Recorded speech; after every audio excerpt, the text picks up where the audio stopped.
0.18. I now invite Commodore Steve Denton to kindly come up to the stage, please. Commodore Denton is a Deputy Commander in the Combined Maritime Forces of the United Kingdom. He's a graduate of HCSC, and he is due to take over as the UK Maritime Component Commander. May I invite on the stage His Excellency Phongsavat Bhufa. Excellency, yeah. Mr. Bhufa is former Minister of Laos. He has also been the Ambassador Extraordinary and Plenipotentiary of Lao PDR to the People's Republic of China and the Democratic People's Republic of Korea. May I now invite to the podium Shri Narinder Kumar Verma. Sir. Shri Verma is the Managing Director of ONGC, Videsh. He is a recipient of the prestigious National Mineral Award, the highest recognition of the Government of India in the field of geosciences, mining, and allied areas. And finally, may I invite on stage Mr. Ashraf Hydari. Mr. Hydari is the Director General of Policy and Strategy of the Ministry of Foreign Affairs of the Islamic Republic of Afghanistan. We start the proceedings with the first address by Commodore Steve Denton. Commodore.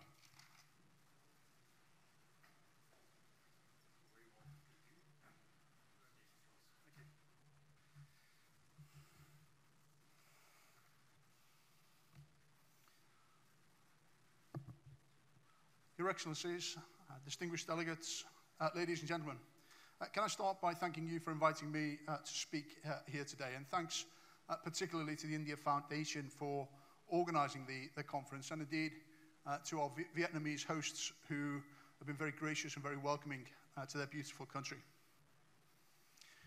You'll notice that, contrary to what's written in the documentation, I'm not an Excellency, but rather I'm a naval officer from the Royal Navy of the United Kingdom. 31 years worth of experience of delivering maritime security across the globe, with numerous operational deployments to the Indian Ocean, including a number of operations in command of Royal Navy warships conducting counter-piracy, counter-terrorism, and broader maritime security patrols across the region.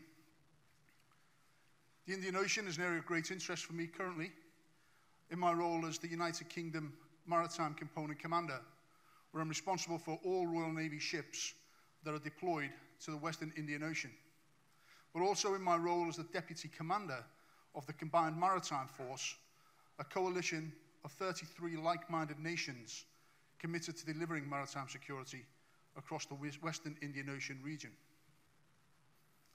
This critical crossroads for international trade requires oversight and support to ensure that legitimate flows of goods are not undermined by maritime crimes such as piracy or by the trafficking of illicit goods. These activities harm all of our countries, and they fund destabilizing terrorist activity, which must be disrupted. The UK is committed to upholding the rules-based international system by asserting the fundamental principle of freedom of navigation. So what is our challenge? Well, approximately 1/8 of the world trade passes through the Gulf of Aden annually, and that includes about 10% of UK trade in goods, around $50 billion of imports, and about $90 billion, 50 billion of exports and about $90 billion of imports, as well as about 65% of the UK's oil and natural gas supplies. However, trade flows in the Indian Ocean region are vulnerable. There are 3 choke points through which these commercial ships must transit: the Bab el-Mandeb, the Straits of Hormuz, and the Malacca Straits. And these choke points are susceptible to maritime crime and are therefore areas of concern for merchant ships under all flags. Piracy in the region around the Somali Basin and around Somalia has been reduced since its peak in 2010. But the Combined Maritime Forces view is that the threat of piracy is just one of a number of threats against the broader maritime security picture in the Indian Ocean under the broader problem of maritime crime, which is often driven by complex sources, including regional instability. Non-state actors conduct illicit activity within the maritime domain to support violent extremist organizations for terrorist or for criminal gain. The transport of narcotics, weapons, and other illicit cargoes fund and fuel terrorism, while other activities such as mass migration and people smuggling increase the threats to the rule of law, to regional stability, and to global security. It's no secret that such problems at sea result from issues that must be resolved by people like us on the land. But we want to keep the oceans free and open, and we believe that the way to do that is on building on our contributions and our partnerships with like-minded nations. And to that end, the UK has contributed a significant amount of resource to maritime security capacity building projects in the Indian Ocean over the last number of years. However, no one country can take on this task alone, and that's why we must cooperate and build sustainable regional architectures to ensure that free flow of commerce can continue unimpeded.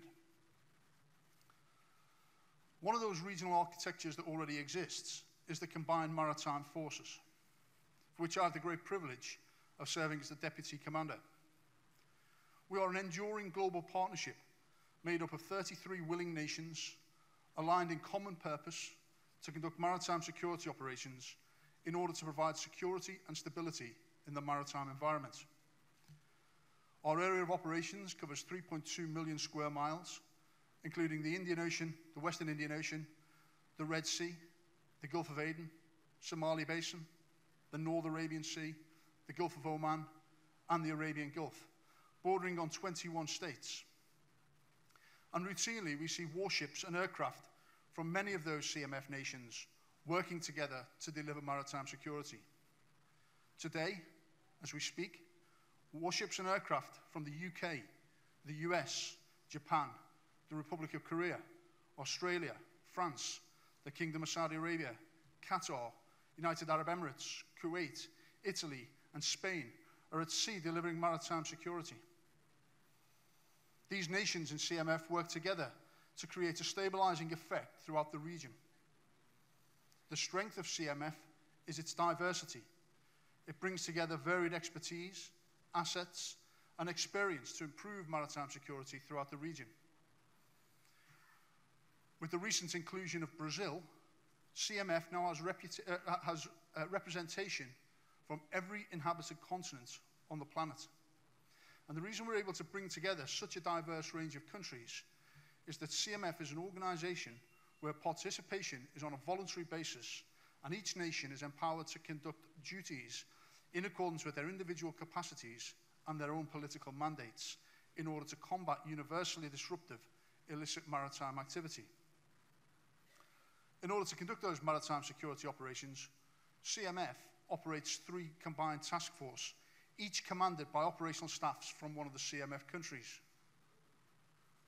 CTF 150, the Combined Task Force 150, currently commanded by the Kingdom of Saudi Arabia, who took over recently from the UK and who will hand over to Canada in a few months' time, are responsible for the conduct of maritime security and counter-terrorism across the Western Indian Ocean region. Combined Task Force 151, currently commanded by Singapore, who took over recently from Japan and who will hand over to the Kuwait Navy in just a few months' time, are responsible for the conduct of counter-piracy operations in the region. And the Combined Task Force 152, currently commanded by the Kingdom of Saudi Arabia, who took over from Jordan and who will hand over shortly to the Kuwait Coast Guard, are responsible for maritime security and counter-terrorism within the Arabian Gulf, as well as building cooperation between those regional nations and the wider Combined Maritime Force. The activities and assets of all 3 task forces are coordinated by the Combined Maritime Force headquarters based at the US Naval Support Activity in Bahrain and commanded by a US 3-star Admiral, Vice Admiral Sterney. And that headquarters also has representation from all 33 member states in the form of liaison officers, senior national representatives, or indeed members of the headquarters who actually deliver the day-to-day operations. Our assets out at sea are ready to respond to any number of other events at sea, including humanitarian and environmental crises. But even with a coalition of this scope, we don't work in isolation. CMF achieves results by working together, pooling our resources, and actively supporting regional maritime forces patrolling their own maritime environment. We work closely with the European Union Naval Force, operating under Operation Atalanta, the counter-piracy mission. Their headquarters is currently based in the United Kingdom, alongside the highly regarded Maritime Security Centre for the Horn of Africa. But we also coordinate and deconflict our counter-piracy efforts with independent deployers, including those from India and China, in order to protect more effectively the internationally recognized transit corridor that runs through the Gulf of Aden. This broad collaboration has ensured an almost constant presence of warships suppressing piracy in the Western Indian Ocean. There have been no successful attacks this year, and the number of incidents is significantly lower than it was 5 years ago. However, we must not forget that Somali pirates retain the capability and the intent to conduct attacks on both commercial and recreational vessels. So all those ships and boats that are transiting through that high-risk area must continue to abide by the industry guidance that's freely available. And to assist the security officers and the masters of those ships, the CMF has recently started producing an industry releasable threat assessment, which details the current situation in the Western Indian Ocean and allows a proper risk assessment to be made on any necessary security measures. And that is distributed quarterly to around about 14,000 online email addresses. So a real step forward in terms of information sharing. But it's not only piracy which CMF is tackling. In this year alone, CMF has seized more than 3 metric tons of heroin and over 40 metric tons of hashish in the Indian Ocean region. If those drugs had reached the UK, for example, the combined estimated value is in excess of £1 billion, money which would have been trafficked back to terrorists or criminals across the region. Due to the sheer size of the area over which smuggling occurs and the desire by smugglers to keep their activities secret, counter-trafficking is a very difficult assignment for a maritime force of any size. But due to CMF's unique ability to pool resource, to share information, and to coordinate responses, we've proven our ability to maximize the return of investment for participating nations. Supporting the work at sea, CMF also aims to strengthen regional nations' maritime capabilities. For example, through the development of other states' judicial systems and penal infrastructure, in order to enable an appropriate legal finish for piracy and for narcotics smuggling, which will result in prosecutions and subsequent imprisonment of those convicted. And that's key to ensuring that these networks are effectively disrupted beyond just the interdiction of a single shipment, and may help us get closer to the core of the problem. But I'm not here solely to talk to you about CMF. I also want to speak about other activities the UK is undertaking to promote a secure international maritime domain. We continue to invest in ensuring that the UK remains a key component of the regional architecture of the Indian Ocean region. The UK currently plays an active role in maritime security in the Indian Ocean region through military, multilateral, bilateral, and commercial engagements and through capacity building. The Royal Navy has a permanent presence in the Indian Ocean region, with my UK Maritime Component Command headquarters based in Bahrain. And that's responsible for the Royal Navy's contribution to maritime security in the region. From there, I command, coordinate, and lead the combined efforts of UK warships, aircraft, and over 1,000 deployed Royal Naval personnel in the joint operating area. And as an example of the interconnected nature of our maritime environment, my area of responsibility in my UK hat stretches from the Eastern Mediterranean, through the Red Sea, through the Indian Ocean, and into the Arabian Gulf, and runs as far south as Tanzania and Diego Garcia. Throughout that area, we maintain UK warships at sea 365 days a year. Furthermore, with the kind and generosity of the Kingdom of Bahrain, the UK has just this year reopened the permanent naval facility, the UK Naval Support Facility in Bahrain, which will enable us to be more agile in supporting our deployed assets and our personnel. And that will include the forward basing of a Type 23 frigate in Bahrain from spring of next year. And this, I believe, demonstrates a real commitment to the maintenance of maritime security across the region, and it greatly enhances our ability to operate across the entire region. Thanks also to our close relationship with the Sultanate, we have committed to use Duqm in Oman as a regional training and logistics hub, including for the future use of our new Queen Elizabeth-class aircraft carriers. From these locations, we will be poised to conduct maritime security operations as we look to strengthen our partnerships and our interoperability by taking part in exercises and working alongside other regional forces. For example, we look forward to exercise Konkan later this year, our annual exercise with India. And these opportunities are ideal for ensuring that we're all at the very peak of performance, able to interoperate, able to work together to achieve our mutual aim of better maritime security throughout the region. On information sharing, the UK is a leader in establishing effective maritime domain awareness systems.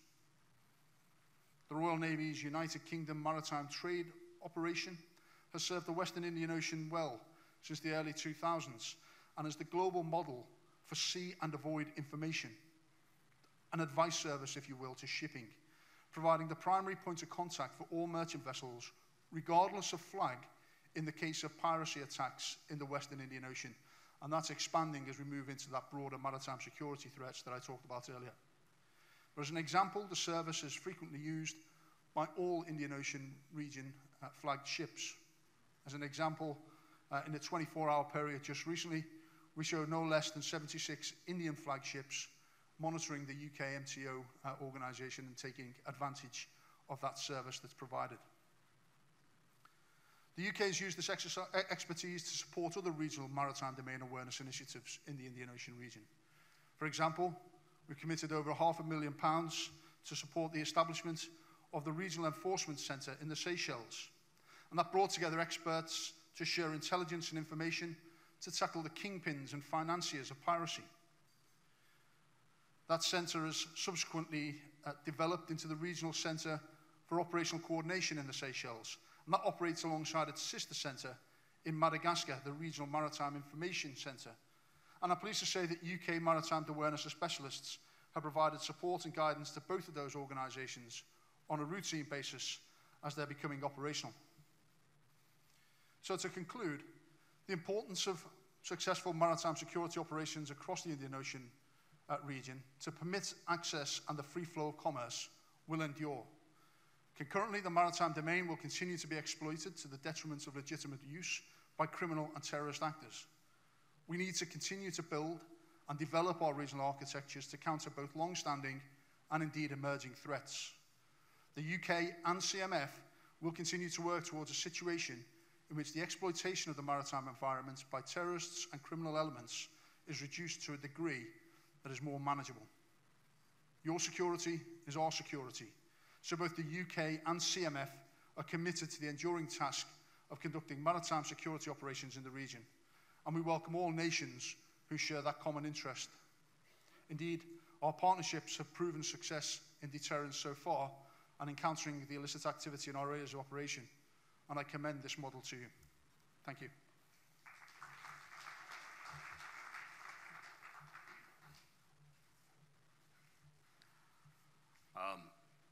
Thank you, Commodore Denton, for explaining so lucidly the role played by the maritime forces, by the combined maritime forces of the United Kingdom in maintaining peace and tranquility in the IOR. Now, may I request His Excellency Fong Sabat Bufa for your presentation, please. I would request all the speakers to stick to about 12 minutes or so. The time is there.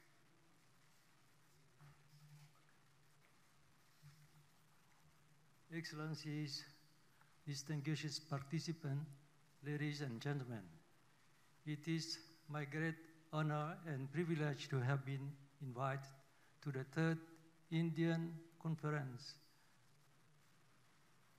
So, I would like to express here my sincere thanks to the organizing committee for their hospitality and for the excellent arrangement made for this conference. Last year, I also did have an opportunity to attend the Indian Ocean Conference 2017 in Colombo, Sri Lanka, which has provided a good momentum to discuss on issues of common concern. The theme was peace, progress, and prosperity. There were ideas and opinion on regional and global security, economic development and culture, as well as to share experiences and lessons learned from the best practices of their countries in dealing with such issues. As for the Indian Ocean Conference 2018, I mostly welcome the concept note that will create an opportunity to deepen the understanding of the strategic and economic importance of the regions by focusing on security, trade and commerce and governance, aiming to build the new regional architectures to foster prosperity. The Indian Ocean does not have only plenty of natural resources to facilitate the trade, transportation, and development of countries in the region, but also have borne various culture and religions, since the water provides the road for which the civilization of Indian culture, including Pali and Sanskrit languages, Buddhism, Brahmanism, and Hindus, among others, were transmitted to many countries in the region and the world. In the recent years, due to many factors, the world situation has seen rapid, complex evolution and full of uncertainties. As the case of Indian Ocean, with the abundance of its natural resources and facilitation of air and water transportation, there are 32 countries located in the Indian Ocean rim, which they have various levels of development, economic growth, tremendous ecological diversity, demographic pressure, ethnic and sectoral tension, which conducive to some extent of concern by countries. The challenges and difficulty among countries are to have the Indian Ocean as the water of peace, progress and prosperity, and for the common interest of the region. The Indian Ocean, like others, should be the area of free navigation and overflight, for it belongs to the common heritage of mankind. Although in the past there were neither occurrence of any serious problem in the Indian Ocean, nor any mechanism to touch upon the regional security. In this context, the concept note of the Indian Ocean Conference 2018 might consider its strategic outlook to accommodate a one-size-fits-all approach to regional security architecture, aiming at facilitating the freedom of navigation. So this morning, in the morning session, the Foreign Minister of Mauritius has said that the one size cannot fit all. So in this case, so the participating countries also can work together on to find the solution for acceptable for all.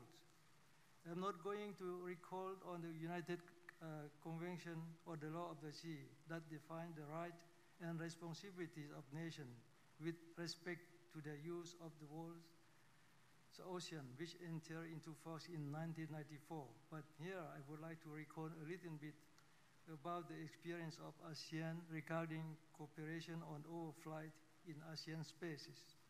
In 2015, ASEAN launches its open skies policy, which was also known as the ASEAN Single Aviation Market.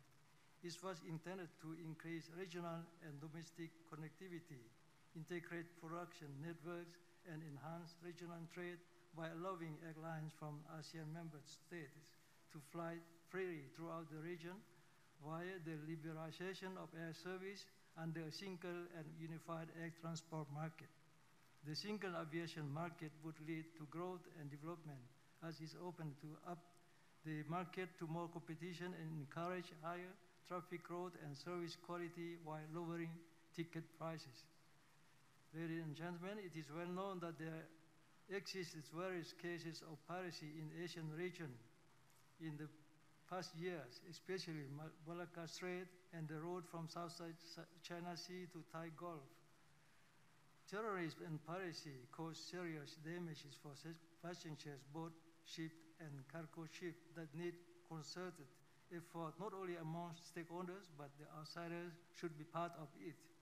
Although Laos is a landlocked country and does not rather get impact from this issue, but as a state party of the 1982 UNCLOS, Laos decided to sign the regional agreement on combating piracy and armed robbery against ships in Asia in 2004 in order to meet the political need of the countries in the region in cooperation to prevent from and combat against piracy.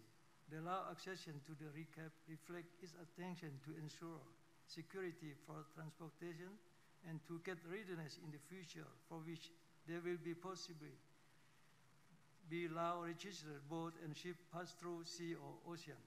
In recent years, many initiatives and concepts were put forward by major powers, especially the Belt and Road Initiative of China and Free and Open Indo-Pacific Strategy of some other countries. These open, transparent, and inclusive new initiatives are both important to common interests of peace, stability, and cooperation in the region and in the world. But more importantly, such initiatives should complement each other and align with existing regional cooperation mechanisms and should support in shaping into regional cooperation architecture that is currently changing. Ladies and gentlemen, at the end of my speech, let me conclude that we must acknowledge that different countries in Asia face their own different challenges. Some have made more progress politically than economically, and others the reverse.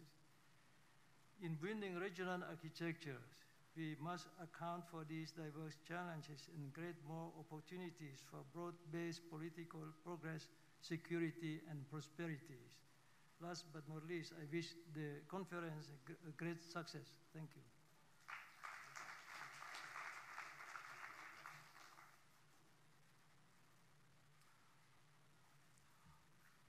Thank you, Your Excellency, for a very clear and lucid address.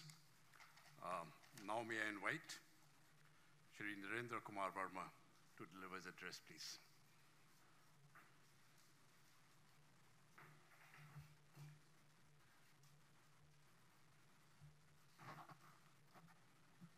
Excellencies, distinguished delegates, ladies and gentlemen, good afternoon.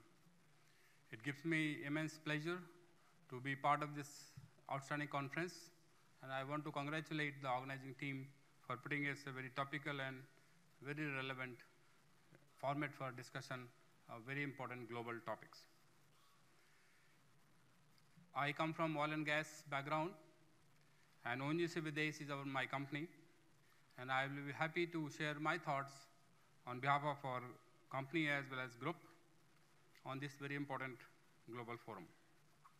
ONGC Videsh, which is a lead sponsor for the conference, is overseas arm of a national oil company, ONGC, which is a flagship national oil company of India, a Fortune 500 company in last decades. We are actively involved in E&P activities across the globe in 21 countries, ensuring India's energy security. Indian Ocean region holds a great strategic importance to us due to its close historical, cultural, and political ties and geographical proximity to India.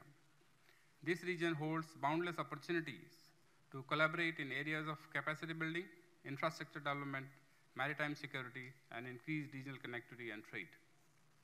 Oil and gas, or energy in general, is a very important lifeline for all the nations, and this happens to be a major area for oil and gas operations. As far as energy security for India is concerned, an entire region in Indian Ocean areas, 36 million barrels of oil, which is about 60% of global oil trade travels through Indian Ocean every day. And about 40% of offshore oil and gas production takes place in Indian Ocean basins. That's a very, very large number as compared to global oil and gas production and exploration activities.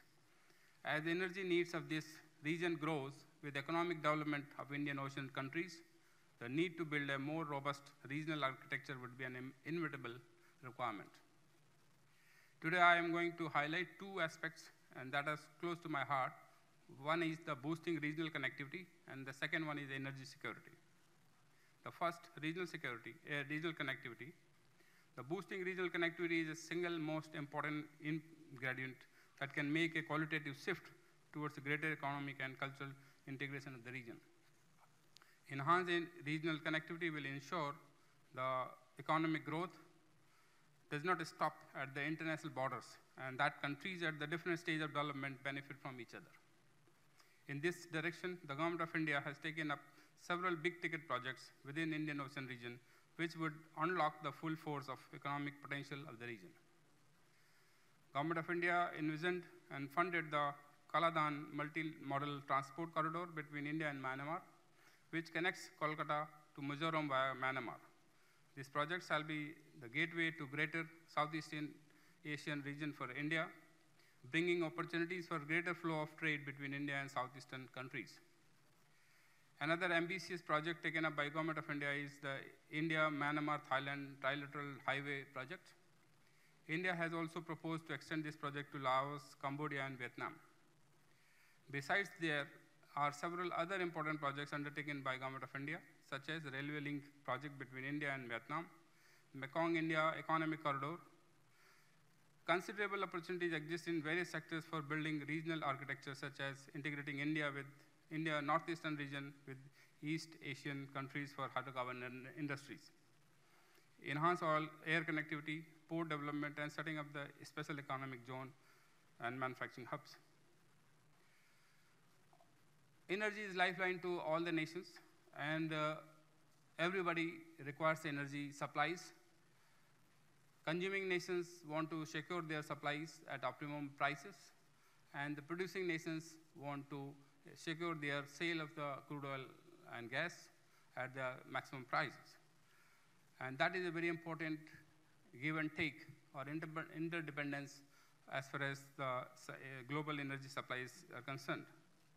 In this direction, Government of India has taken a lot of initiatives to integrate all Southern Asian countries as far as the India, Bangladesh, Myanmar, Nepal, Bhutan for oil and gas supplies, and also optimize the transport of the oil and gas products and the crude oils by conceptualizing and implementing the new projects related to pipelines, supply pipelines, and also the LPG and LNG supplies, optimizing by collective and synergistic supply sourcing from outside. Gas pipeline to Bangladesh, diesel and LPG supplies to Myanmar and Bangladesh by Indian companies are steps taken to integrate the market and derive the benefits to all the stakeholders. Giving substance to relation among the Indian Ocean countries through connectivity will gradually guide the geopolitical landscape of this region towards more robust and secure future. Exploring opportunities through connectivity projects will not only help India to remove the physical impediments to trade and other countries in the region, but also help it to develop better economic and security relationships. Coming to energy securities, for decades, energy security has been a key strategic concern for socio-economic development of this Asia-Pacific region. With approximately 25% of the world population residing here, the energy needs are higher than the rest of the world, even as we continue to grow more in numbers and needs. Higher oil prices, increasing import dependency, and emergence of USA as an oil and gas exporter is reshaping the new world order of energy. While there is a modest yet steady growth in the energy demand, the world total supplies have tilted the economics in favor of energy-consuming countries like us, and in the short and medium terms. Equally important, through energy supplies and transit routes, this in turn should improve the prospects for much-needed regional energy cooperation. This includes collaboration on supply development, emergency oil stockpiles, and shared energy infrastructure. Low oil and gas prices have also helped create political space for Asian governments to reduce expensive and counterproductive energy subsidies that have historically absorbed huge budgetary resources. A number of countries, including India, have already made important progress in this direction by reducing the energy subsidies and optimizing the consumption in long term. As a flagship international company of India, ONGC Videsh, under the aegis of our parent company ONGC, remains well poised to take on the emergency energy challenges of the present and future. We have made major strides, and in about 15 years' time, we have been successful in making a balanced portfolio of 41 E&P projects across the globe that contribute to our energy security with motto towards international trade and cooperation in the space of oil and gas. We are present in Vietnam from 1988 and actively contributing to the E&P operation in the country. Besides Vietnam, we are also present in Bangladesh and Myanmar in the Indian Ocean region and look forward to reinforce the presence whenever the new opportunity arises. New investments done in Bangkok, Neft, Abu Dhabi, Mozambique are going from strength to strength, and we continue to look forward for new oil and gas blocks around the world, particularly in the Indian Ocean region. Our existing assets have an established footprints in Vietnam, Bangladesh, and Myanmar, which we are moving forward to further strengthen the operations. These investments have been possible with the ongoing support of our government and host country government and a strong government-to-government ties. The essence of these first words is that the order for energy security is to be made possible through technological and human effort. It is vital to have a strong infrastructure, political regime, and stability in place. This is where energy infrastructure of the country ties back with its regional architecture. As an oil and gas professional, I implore the two main schools of ideas to come together. The energy security will continue to bring together trade, survival, and empowerment of the nation, and we must consider it as a top priority. Now it's a time to lay the foundation for a more secure energy future of our region so that the thematic motto of regional architecture is well planned. What are our options? The bringing together customer power for improved negotiations, building special trade links, and fostering close regional cooperation over the equipment, pipelines, skills, and knowledge will take us far. I hope the aspects I highlighted will make the valuable discussion in coming forum to a more constructive direction, and I thank you for having me and ONGC Videsh as your partner in this prestigious conference. Thank you very much.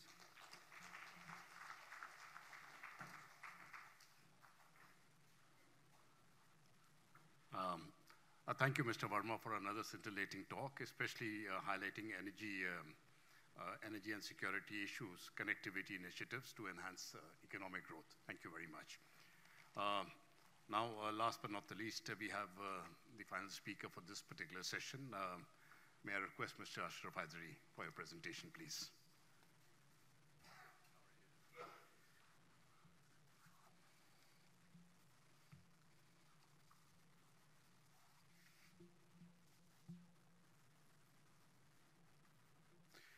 The honorable ministers, deputy ministers, assistant ministers, distinguished heads of delegation, ladies and gentlemen, of course I come from a landlocked country, so I'm sure that you would hear a few things definitely from the rest so far.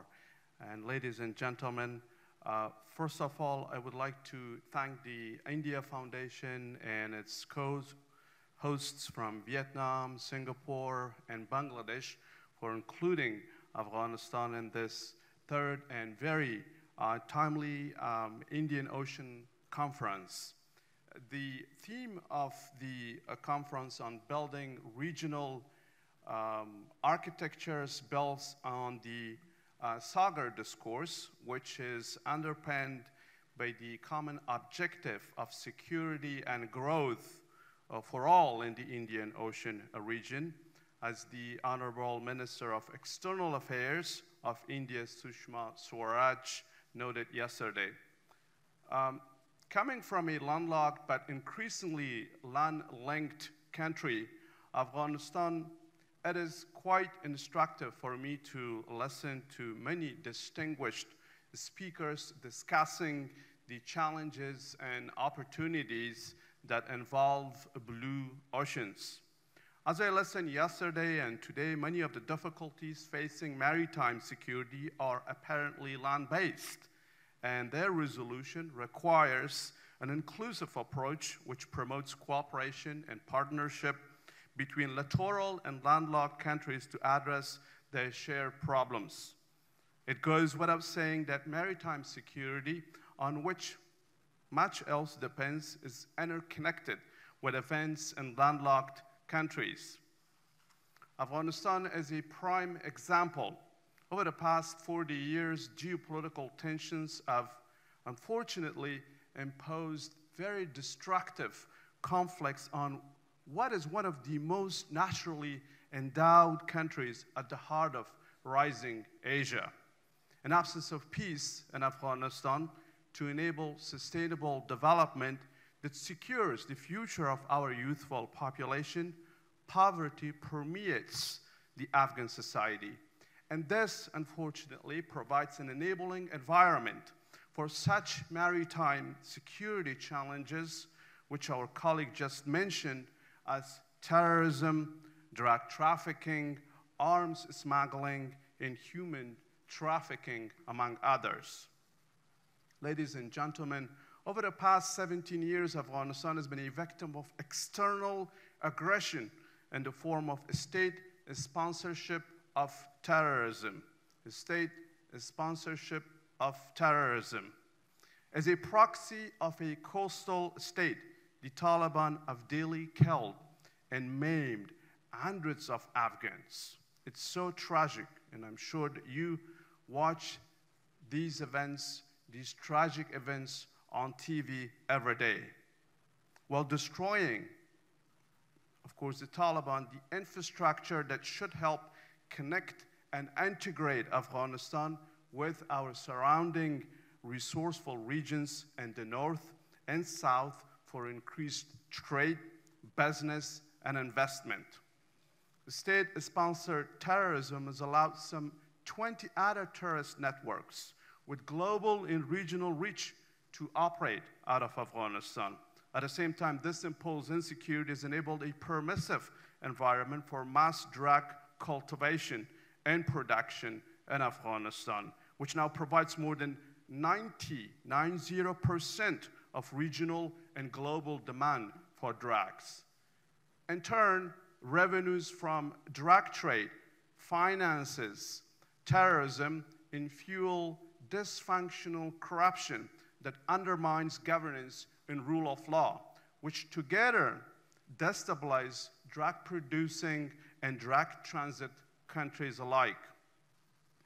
Because of the interconnectedness of these imposed security challenges, Afghanistan is also facing a complex humanitarian crisis with diminishing human security. Therefore, this makes our country a major source of refugees and asylum seekers who are often ferried by human smugglers to Europe, Australia, and elsewhere. As we see, what is imposed on and happens in countries like Afghanistan directly affect maritime security. This dangerous situation necessitates that littoral and landlocked states no longer pause but join hands, pool their resources, and share intelligence to pursue and implement a common counterterrorism strategy, one that doesn't make any distinction between terrorist networks.